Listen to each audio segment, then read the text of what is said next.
মাথার ঘাম পায়ে ফেলে আমরা এই ফিজিক্যাল ক্লিয়ার করেছি। আমাদের হক, আমাদের দাবি, আমাদের চাকরি চাই চাই, না হলে আমরা আন্দোলন চলবে, চলছে, চাকরি চাই চাই, জবাব চাই, জবাব চাই, জবাব দিতে হবে।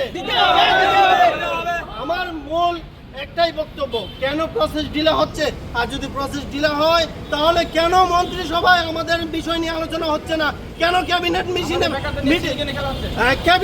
মিটিংয়ে কেন আমাদের বিষয় নিয়ে আলোচনা হচ্ছে না? কেন যুবকদের জীবন নিয়ে সিনেমা খেলা হচ্ছে? এটা প্রশ্ন আমার রয়েছে আপনাদের কাছে।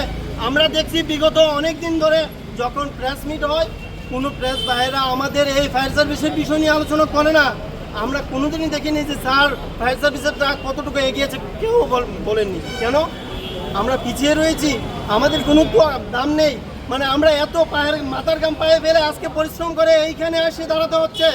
এটাই কি ত্রিপুরা? আজকে 200 বছর রাজত্ব করেছে ইংরেজরা, ওই সময় আমাদের ভারতীয়রা, ত্রিপুরা যারা আছে তারা সকলে মিলে আন্দোলন করেছি, তাদেরকে দাঁড়িয়েছি। আজকে দেখা যাচ্ছে রাজপথে এসে আমরা দাঁড়াতে হচ্ছে সরকারের কাছে চাকরির জন্য। তার মানে কি ওই 200 বছর যারা ইংরেজ শাসন করেছে, আজকের দিনে যারা শাসন করছে তাদের সেম হয়ে গেছে।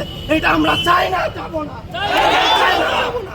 আমাদের আন্দোলন চলছে, চলবে না।